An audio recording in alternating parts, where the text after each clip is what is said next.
이 세상 사람들은 다 자기의 양심의 기준을 따라 삽니다. 그래서 자기 양심이 있어요. 자신들의 생각이 있어요. 그래서 싸움이 많이 일어나죠. 내 생각에는 당신이 잘못한 것 같은데 그쪽 입장에서는 아니요, 나는 잘못한 것이 없고 당신이 잘못했어 라고 생각이 틀리고 양심의 기준이 틀리기 때문에 각각 자기 양심대로 사는 것이 세상 사람들입니다. 그 양심이라는 것은 또 나라마다 틀려요. 우리나라에서는 마약 성분이 들어간 어떤 것도 용납하지 않습니다. 그러나 유럽이나 미국이나 또 아시아 어떤 지역은 대마초는 합법화되어 있어요. 그래서 마약을 담배로 피우는 대마초는 합법화되어 있지만은 또 음식물에도 대마초 성분을 넣습니다. 동남아시아 어떤 나라에 가면 사탕에도 과자에도 나뭇잎이 그려져 있는데 마약 성분이 들어간 겁니다. 어떤 슈퍼에서든지 어떤 마트에서든지 다 팝니다. 그런데 한국 사람들이 그것을 먹는 날에는 한국으로 돌아왔을 때 법의 제재를 받고 마약한 사람으로 벌을 받습니다. 감옥에 갑니다. 그 나라에서는 그것이 불법이 아니지만 우리나라 사람들에게는 불법으로 규정되어 있습니다. 그러니까 나라마다 양심의 기준이 다릅니다. 또 미국에서는 공권력이 강해서 경찰이 차를 세우면 반드시 서야 하고 내리지 말고 경찰이 올 때까지 기다려야 합니다. 그렇지 않으면 총에 맞아 죽어도 할 말이 없어요. 법이 그렇게 되어 있습니다. 그런데 우리나라는 어떻습니까? 총을 함부로 쓸 수가 없죠. 경찰하고 시민들하고 말다툼이 일어나고 다툼이 일어납니다. 법이 다르고 양심이 다릅니다. 어떤 사람들은 횡단보도가 아닌 곳을 건너가면서도 양심에 전혀 꺼리낌이 없죠. 내가 바쁘니까 차가 없는데 굳이 저 멀리 돌아갈 필요가 있느냐. 하지만 또 경찰은 그 사람을 잡습니다. 당신이 아무리 바쁜 일이 있어도 큰 일이 생겼어도 법을 어긴 겁니다. 라고 벌금을 물게 되죠. 그러니까 양심이라는 것은 기준이 다 틀린 거예요. 그래서 내가 서운하다고 해서 내 양심으로 상대방이 잘못했다고 그렇게 쉽게 단정 지을 수가 없어요. 서로 양심이 다르기 때문에. 전쟁 중에는 또 상황에 따라 다른데 전쟁 중에는 사람을 죽여도 살인자라고 하지 않습니다. 전쟁 중에는 적군을 많이 죽이면 죽일수록 영웅이 되죠. 전쟁 영웅이 되어 훈장을 받습니다. 그러나 전쟁이 아닌 그때의 사람을 죽이면 살인자가 되죠. 시대에 따라서도 다르죠. 조선시대에는 어떻습니까? 머리도 함부로 자르지 못하죠. 부모가 주신 거니까. 그리고 밥을 먹을 때도 어른이 먼저 수저를 들어야 그 다음에 먹죠. 그런데 지금은 자기 먹고 싶은 대로 먹죠. 그렇다고 양심에 걸려하지 않는 시대죠. 시대에 따라도 양심이 틀립니다. 그래서 세상 사람들은 다 자기 양심의 기준을 따라 사니까 자기가 옳다고 말하죠. 그런데 자기 양심은 하나님의 양심으로 가까이 갈 수도 없고 하나님을 향하여 나아갈 수도 없고 하나님의 뜻을 받아들일 수도 없습니다. 하나님을 알지 못하죠. 자기 양심으로는 하나님과 교제할 수 없습니다. 그래서 하나님은 우리 인류에 하나님의 양심을 주셨어요. 하나님의 양심은 이것이다 라고 주셨는데 그 양심이 바로 율법입니다. 율법을 주셨어요. 예수님은 율법을 폐하러 오지 않았다고 말씀하셨어요. 오히려 율법을 완전케 하려 왔다라고 말씀하셨어요. 물론 율법에 장로들의 유전이나 사람들의 양심을 섞어 넣어서 율법이 이상한 것처럼 되기도 하였지만은 쉽게 말하면 율법은 그 대표로 십계명을 꼽습니다. 그러니까 하나님 외에는 다른 신이 없다. 우상을 섬기지 마라. 하나님의 이름을 망령되이 걷지 말라. 하나님이 정하신 거룩한 날 안식일을 거룩하게 지켜라. 하나님의 양심이죠. 그리고 내 부모를 공경하라. 살인하지 말라. 간음하지 말라. 도둑질하지 말라. 내 이웃의 것을 탐내지 말라. 내 이웃의 거짓 증거하지 말라. 하나님의 양심입니다. 그러니까 하나님의 양심을 따라 살려고 하는 자들은 결국 이제 하나님께 나오게 되죠. 자기 양심이 아닌. 세상 사람들에게 전도해 보세요. 예수 믿으면 당신 죄사함 받습니다. 구원 받습니다. 하면 내가 왜 죄인이냐? 내 양심으로 비춰보니까 나는 죄인이 아니다. 라고 말하지만 하나님의 양심으로는 네가 마음으로 탐심하여도 도둑질하는 것이요. 마음으로 미워하여도 살인하는 것과 같고 마음으로 음욕을 품어도 간음한 것이니라. 하나님의 양심으로 보면 죄인이다 이 말이에요. 그러나 인간들은 자기 양심으로 보니까 나는 육신으로는 내가 참고 참아서 죄를 안 지었는데요 라고 말할 수 있을지 모르지만 그 마음에는 믿음이 더 가득하고 사람을 죽여도 몇 번을 죽였고 남의 것을 탐해도 몇 번을 훔친 것과 같은 그런 마음이 있는 자들이 온 세상 사람들이다 그 말이에요. 나 자신을 포함한. 그래서 인간의 양심으로는 하나님을 만날 수가 없는 것이죠.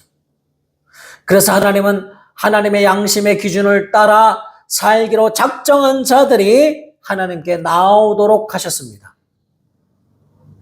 그런데 구약시대 사람들은 그 하나님의 양심을 보았어요.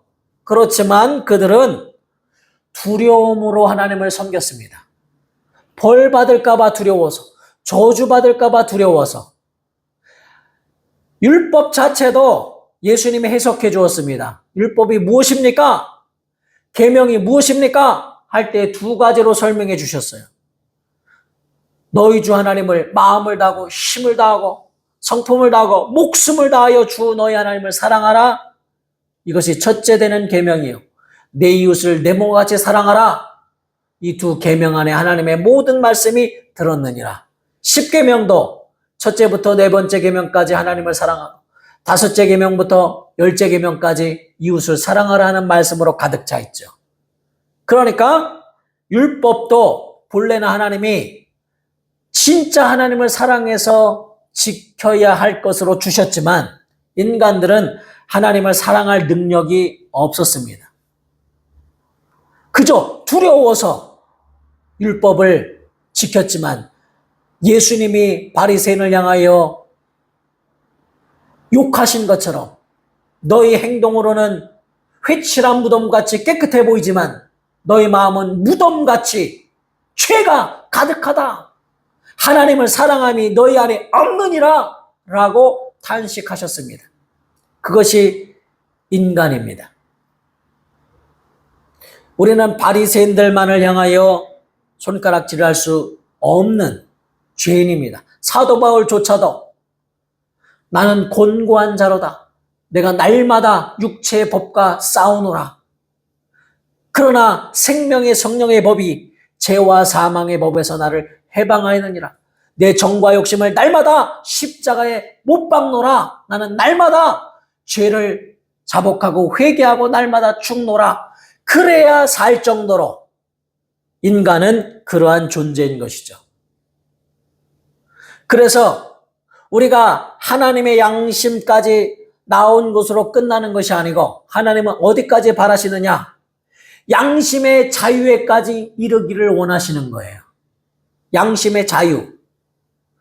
자유 그러니까 사람들은 네 맘대로 사는 것, 내 맘대로 허랑방탕해도 되는 것, 내 뜻대로 하는 것, 그것을 자유라고 생각하지만 양심의 자유라는 것은 하나님을 사랑할 때 생기는 거예요. 그러니까 정말 하나님을 사랑해서 신앙생활 하기를 원하시는 거예요. 하나님을 사랑해서 율법을 지키기를 원하시는 거예요. 두려워서가 아니라 하나님을 사랑해서 하나님의 말씀을 순종하기를 원하시는 거예요. 그런데 계시록에 보면 너희가 뜨겁든지 차든지 하라 그랬잖아요. 차라리 두려워서라도 말씀을 지키는 자가 좀 나아요. 그런데 하나님을 사랑하지도 않고 두려워하지도 않아요. 그러면서 내 마음대로 죄 가운데 산다면 어떻게 되겠습니까? 내가 너를 토하여 버리리라.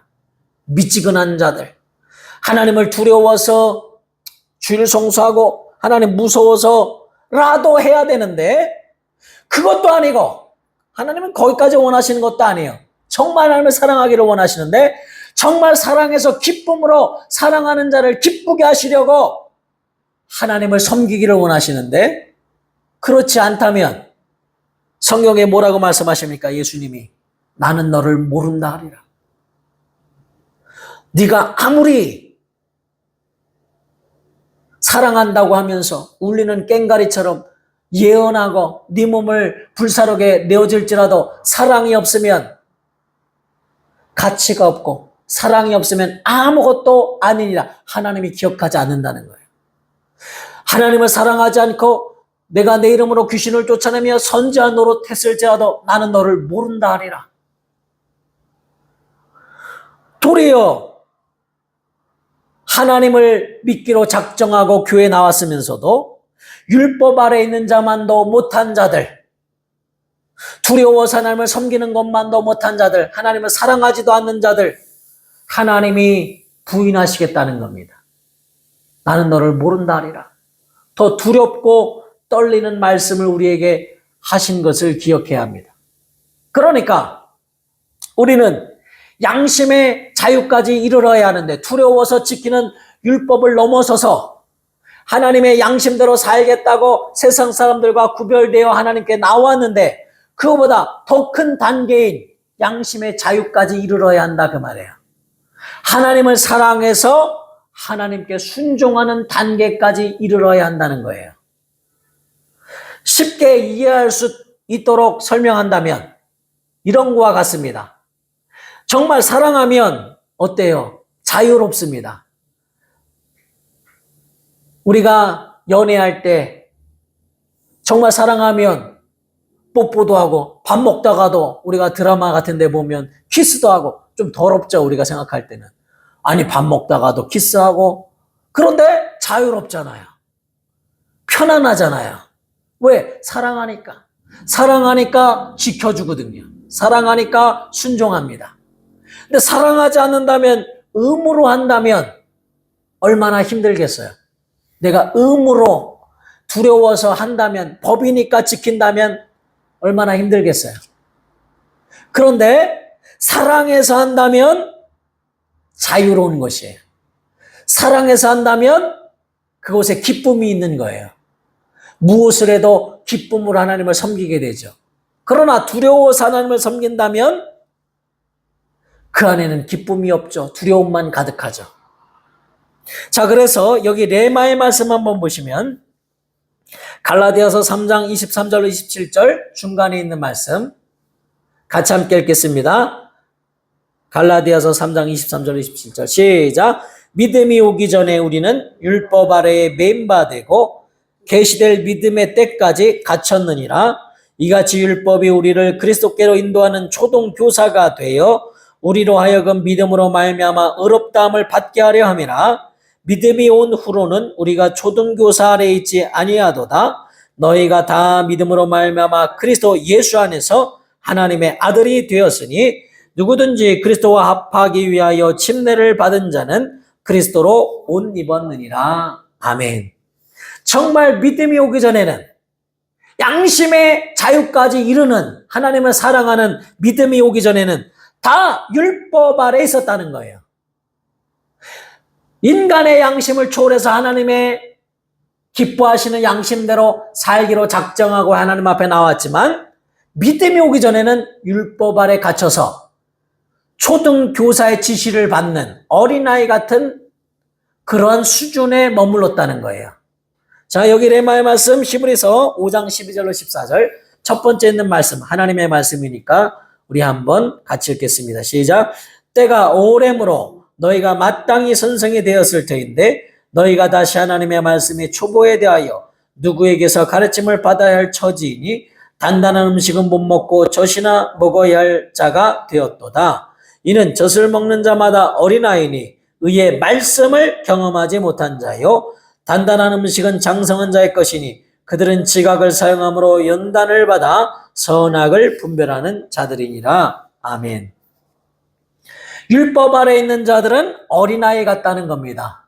의의 말씀을 경험하지 못한 자요 젖이나 먹는 자들이다 그랬어요.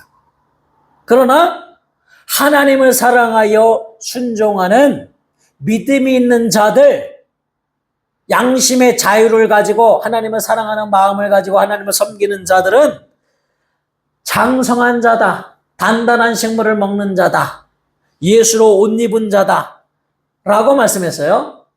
그냥 아주 유치원처럼 생각해 봅시다. 젖이나 먹으면 맨날 그 맛이 그 맛이죠. 그런데 단단한 식물을 먹는 자는 내가 좋아하는 회를 먹기도 하고 고기를 먹기도 하고 또 한식을 먹기도 하고 뭐 중국식으로 아주 먹기도 하고 다양한 음식을 먹으면서 기쁨을 맛보죠. 이처럼 단단한 식물을 먹는 자는 의의 말씀을 경험한 자들, 하나님의 살아계심을 경험한 자들, 그러니까 기쁨이 충만하게 되겠죠. 막 행복하겠죠.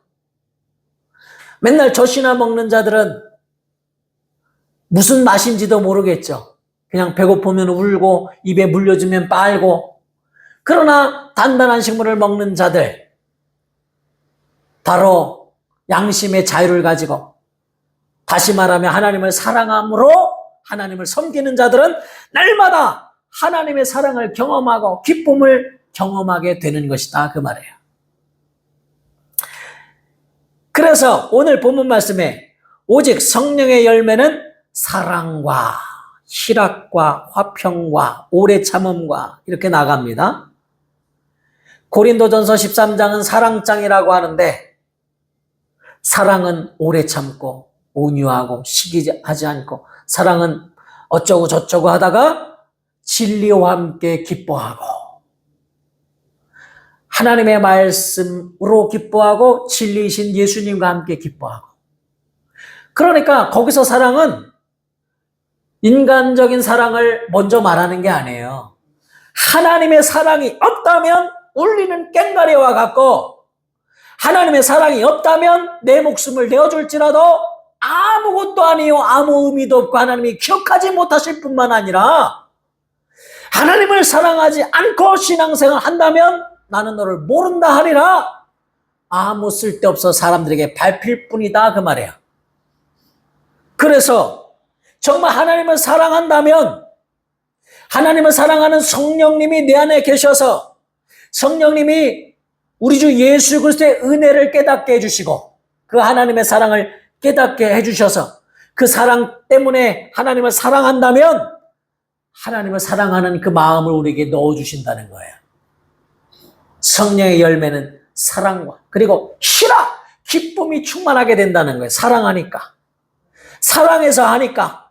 아니 심지어 예수님의 제자들은 사도들은 사랑해서 전도하고 사랑해서 복음을 전하니까 채찍이 그렇게 맞고 그 고통 가운데 감옥에 갇혔어도 기뻐하면서 예수님을 위하여 내가 사랑하는 사람을 위해서 이렇게 할 수 있었을까?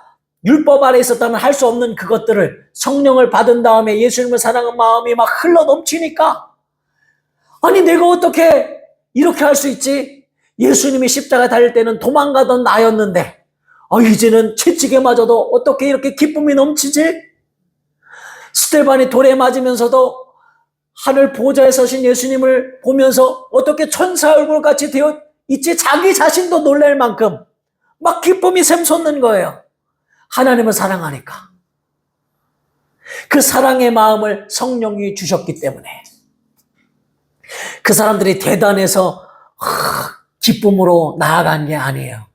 성령이 그것을 부어주신 거예요. 하나님을 사랑하는 마음을 부어주시고 부어주시니 정말 하나님을 사랑하니 사랑함으로 순종하니 희락이 넘치고 또 오래 참음이 있게 되고 그 고통도 참아내고 또 평안이 있게 되고 참으로 여러분 이 바울이 에베소, 빌립보, 골로새서 쭉 이렇게 옥중서신이라고 하죠. 감옥에 갇혀있을 때 쓴 서신.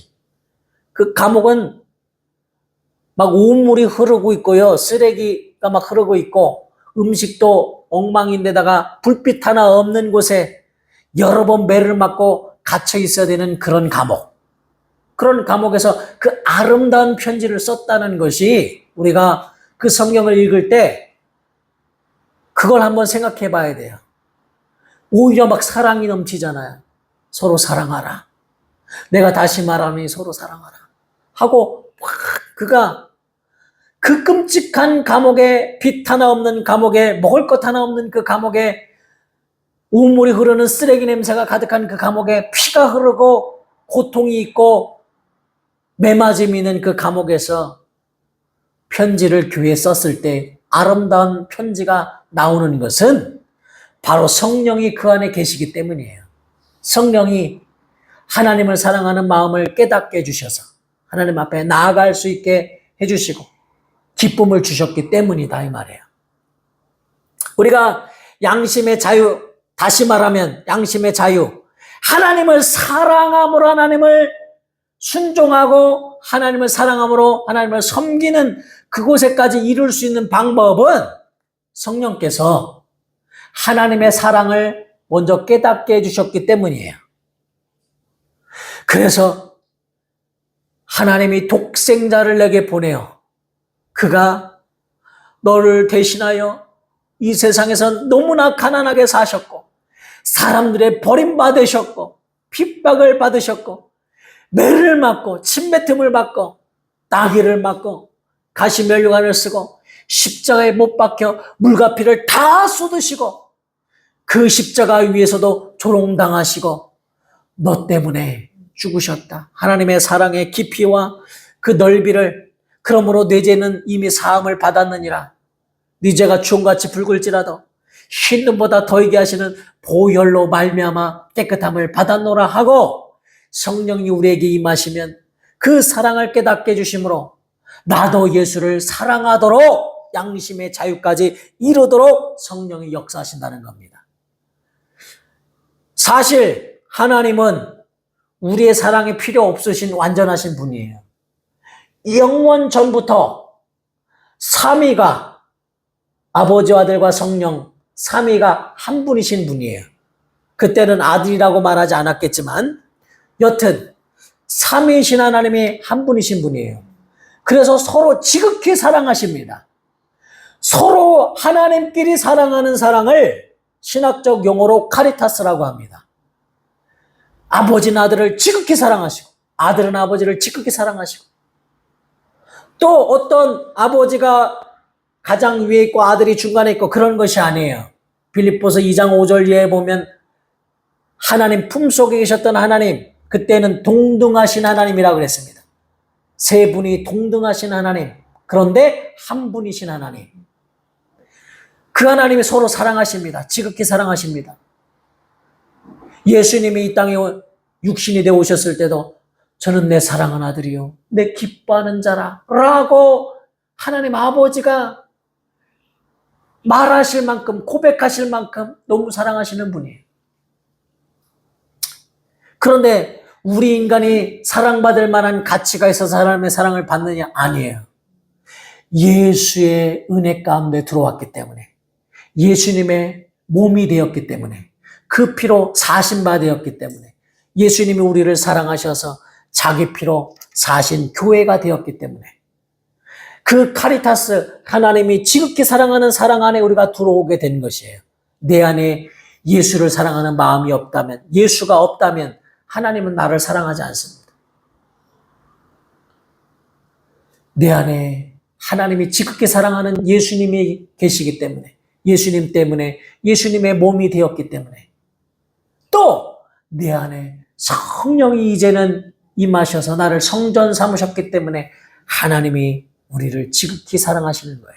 이제는 친히 너희를 사랑하시느니라 라고 예수님이 고백할 만큼 우리를 하나님의 자녀로 사랑해 주시는 거예요.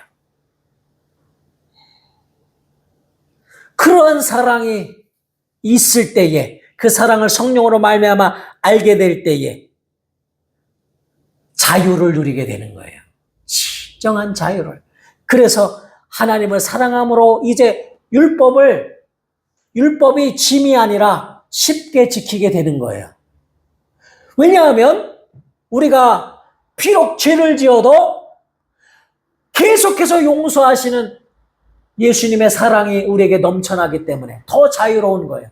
실수하여도, 율법 아래 있는 자들은 한 번만 실수해도 하나님의 형벌을 면치 못할 수도 있지만 우리는 하나님의 사랑 가운데 들어왔기 때문에, 하나님의 자녀가 되었기 때문에, 그래서 여기 갈라디아서 3장 23절로 27절에 믿음이 들어왔으므로 너희가 다 믿음으로 말미암아 그리스도 예수 안에서 하나님의 아들이 되었으니 누구든지 그리스도와 합하기 위하여 침례를 받은 자 되었으니, 하나님이 성령으로 말미암아 우리에게 은사를 부어주시고 열매를 맺히게 하심으로 기쁨이 넘치게 하시는 거예요. 하나님을 사랑하니까 하나님도 우리를 사랑하셔서 하나님의 선물을 주시기를 원하시는 거예요. 율법 아래 있는 자들은 마치 회사에서 그냥 직분을 받은 회사의 부하들 정도의 수준이에요. 필요 없으면 버릴 수 있어요. 그러나 우리는 그 회사의 회장의 아들인 것 같아요. 그러니까 실수하여도 끊을 수 없고 버리지 못해요. 계속 용서하시고 그 회사의 주인이 되게 하세요. 그것처럼, 그러니까 오히려 자유함을 가지고 더 그 나라를 위해서 애쓰고 힘쓰고 기쁨으로 하나님을 사랑함으로 하나님 나라가 서가도록 헌신하게 되겠죠. 사랑함으로 하나님 앞에 충성하게 되겠죠. 그러니까 줄 성수하는 것도 어떤 사람들은 믿음이 있는데 줄 성수 안 하면 안 돼. 억지로라도 지켜야 돼. 그것도 세상 양심으로 사는 사람들과는 좀 낫죠. 그러나 하나님은 그걸 원하시는 게 아니라 정말 양심의 자유까지 이르러 하나님을 사랑하여 그것을 하라는 거예요. 그러면 기쁨이 있다는 거예요. 그러면 화평이 있다는 거예요. 그런 자들에게 오래 참음의 열매도 맺히게 하시고 하나님의 놀라우신 열매들이 계속 맺히게 하신다 이 말이에요. 우리를 기쁘게 해주신다 이 말이에요. 우리는 이렇게 말합니다. 하나님을 사랑한다고. 그러면서 하나님을 정말 사랑하지 않는다면 자유함이 없다는 걸 아셔야 돼요. 진짜 자유함이 있는 자는 하나님을 사랑하는 자요, 하나님의 사랑받는 자예요. 그러니까 오늘 본 말씀에 그리스도 예수의 사람들은 그 육체와 함께 그 정욕과 탐심을 십자가에 못 박았느니라. 내 뜻대로 사는 게 아니라 내가 정말 성령으로, 내 안에 계신 성령으로 말미암아 하나님을 사랑하는 마음을 성령이 넣어주셨다는 거예요. 내가 사랑할 능력이 있어서가 아니라 예수의 사랑을 깨닫게 해주심으로 예수님 사랑합니다 라고 고백하게 하셨다는 거예요.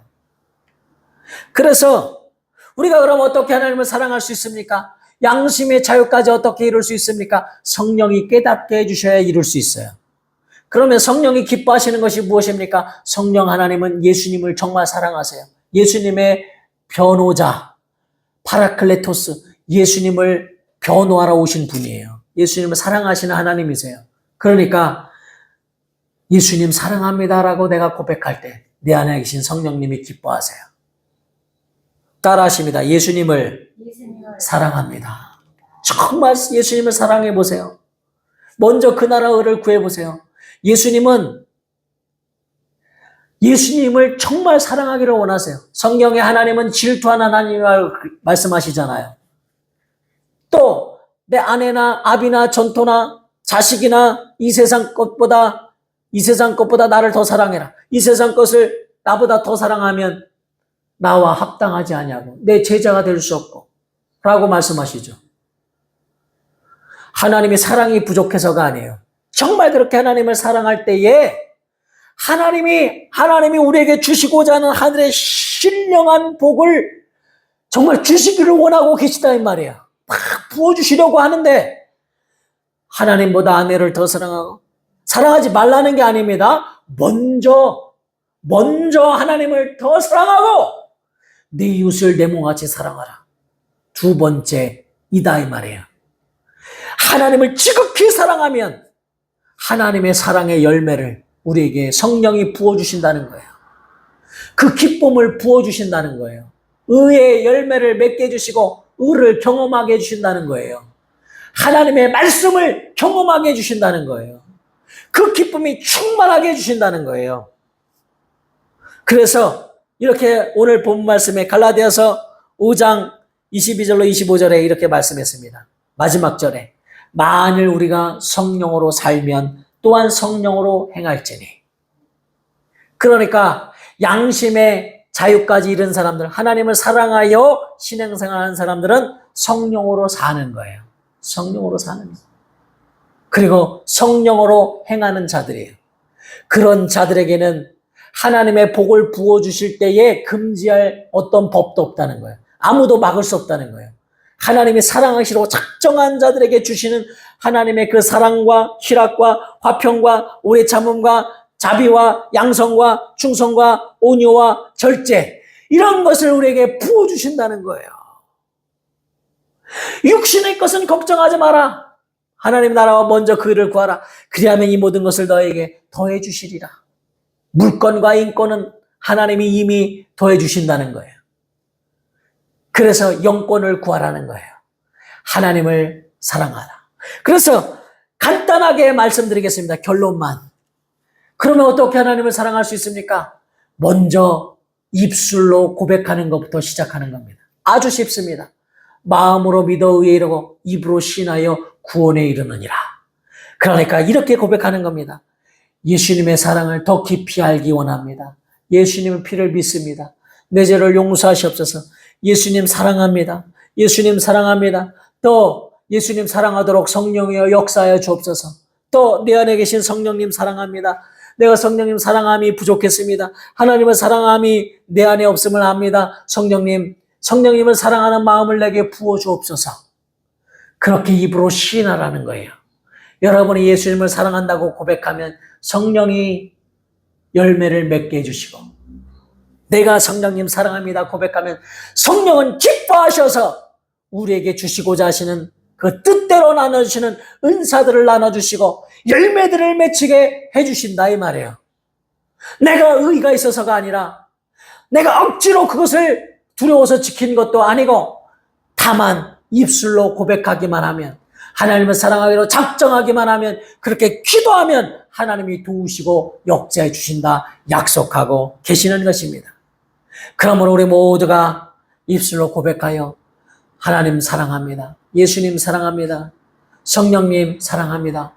고백하셔서 하나님의 놀라운 부으시는 신령한 선물들로 행복하시고 사랑과 희락과 화평의 기쁨이 넘치시는 하나님의 자녀들로 사시기를 우리 주 예수 이름으로 축원합니다. 고백하시겠습니다. 예수님 사랑합니다. 하나님 아버지, 나의 아버지 사랑합니다. 우리 아버지 사랑합니다. 내 안에 계신 성령님 사랑합니다. 사랑함으로 하나님의 말씀대로 순종하겠습니다. 이 시간 간절히 기도하실 때에 참으로 하나님을 사랑합니다. 능력 주시옵소서. 하나님 앞에 통성으로 기도하시겠습니다.